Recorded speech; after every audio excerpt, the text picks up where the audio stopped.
Revenge films. My mother and I aren't biologically related. My real parents tragically passed away in an accident when I was very young. At that time, my aunt, who's my mother's sister, stepped in and promised to raise me. From that moment, she became my mother. When my parents passed, my grandparents, who had been elderly when they had my mother and her siblings, were no longer able to take care of me. There was even talk of placing me in a foster home. But it was my aunt who stopped that from happening. Since then, she raised me as a single mother, working hard every day to support us. She made sure I could go to college, and to me, she was not just a mother, but also a savior. We worked together side by side, and when I started my career, I eventually met my husband. He was kind and caring, and he treated my mom with love and respect. Over time, I became more and more certain that I wanted to marry him. And after 3 years of dating, he proposed. But, as with all marriages, we had to go through the process of meeting each other's parents, including his. It didn't go well. His mother, who had always been very close to him, almost overbearing, despised me from the start.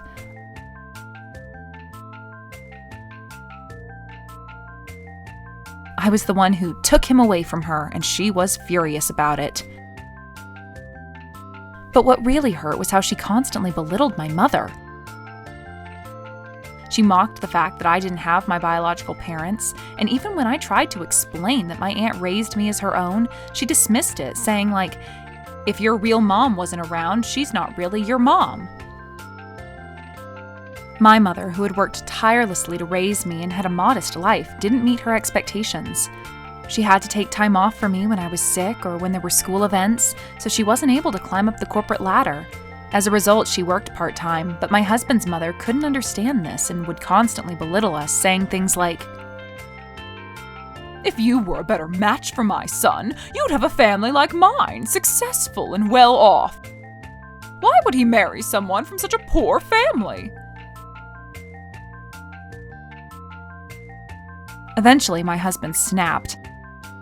He was furious at how his mother had treated me and my mom. From then on, he made sure I didn't have to deal with her.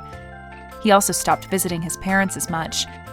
His mother, in turn, became enraged and started calling me, accusing me of brainwashing him and calling me all sorts of cruel things. But my husband always handled it, and his support helped me cope with the emotional toll. As time passed, although my husband grew distant from his parents, he became even closer to my mother. He would plan weekend dinners with her and even arrange trips for just the two of us to get away for a weekend. We were happy, and I felt blessed. But then, one day, my mom's health began to deteriorate. And after a series of tests, she was diagnosed with cancer. Unfortunately, it was at an advanced stage. And the doctors told us that she didn't have much time left. I was devastated, but my mom, ever so composed, told me she had no regrets. She said the time we spent together had been the happiest of her life. From then on, I wanted to cherish the time I had left with her. My husband and I would visit her hospital room as often as we could. We made sure not to show our sadness in front of her so as not to burden her. Instead, we kept things light, talking like everything was normal, just like we always had. A year later, my mom passed away. When it happened, my husband, who had grown very close to her, was devastated. He cried uncontrollably, and we both wept together until we had no tears left. At the funeral, many people who had loved my mother came to pay their respects, and they mourned her loss with us. Although we had informed my in-laws, it was clear they weren't as affected. My father-in-law arrived and expressed his condolences, showing some kindness. But my mother-in-law, she didn't even try to hide her coldness. As soon as she arrived, she said, "It's not even your real mom. Why are you pretending to be so sad?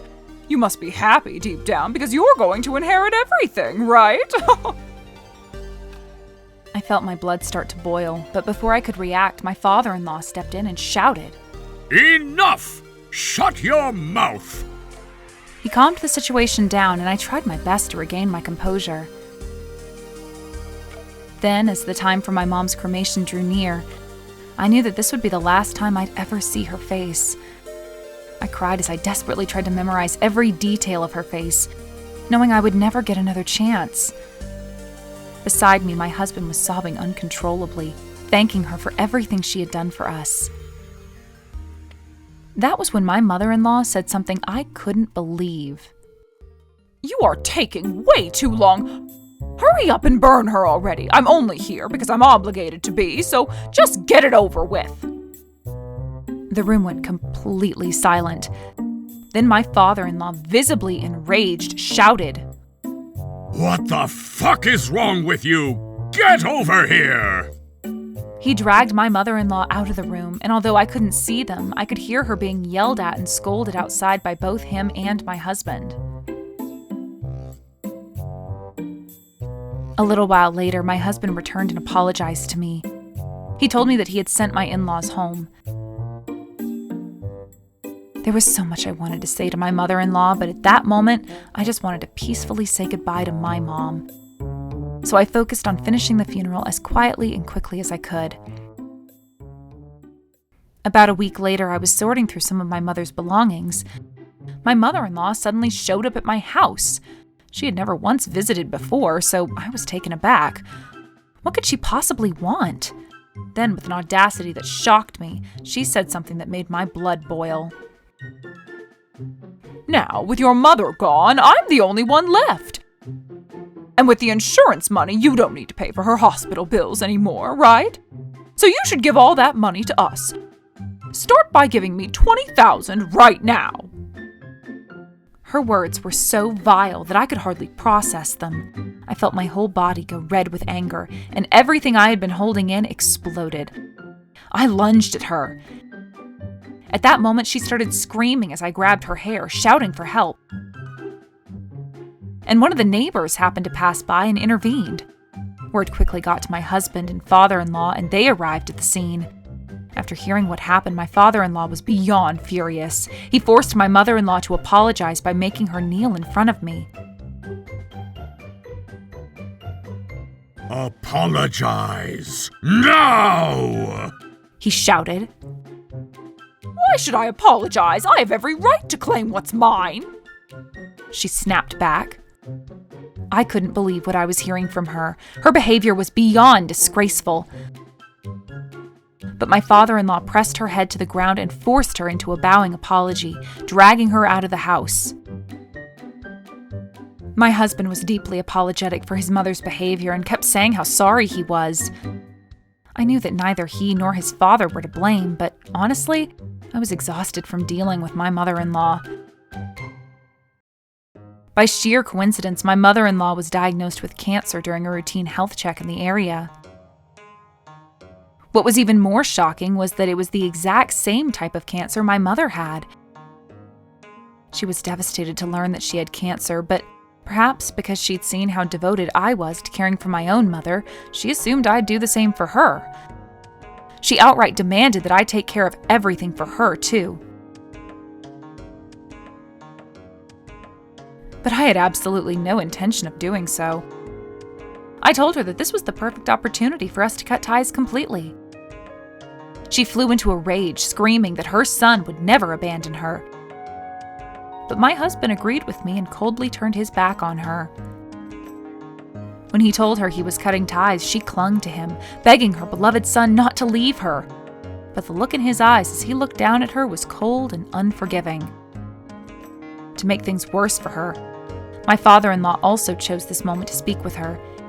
He told her, "This is divine punishment for all the things you've done. You brought this upon yourself." Then he handed her divorce papers. My mother-in-law lost her mind when she realized everyone had abandoned her. But my father-in-law went through with the divorce, using a lawyer to finalize everything. While she was still in that hospital, he moved out of the house and left it behind. Just like that, she had no home to return to, but I felt no sympathy at all. 6 months later, her cancer progressed far more rapidly than my mother's had. In the end, she was skin and bones, unable to eat, and lost all her hair before passing away. I never imagined that she would die from the same cancer as my mother, but I couldn't help but feel it was divine retribution for how lightly she had treated someone else's death. According to the nurses, unlike during my mother's illness, no one came to visit her. She passed away quietly, all alone. Honestly, I think it was exactly what she deserved. How was today's video? If you enjoyed it, please subscribe, like, and leave a comment. Stay tuned for more.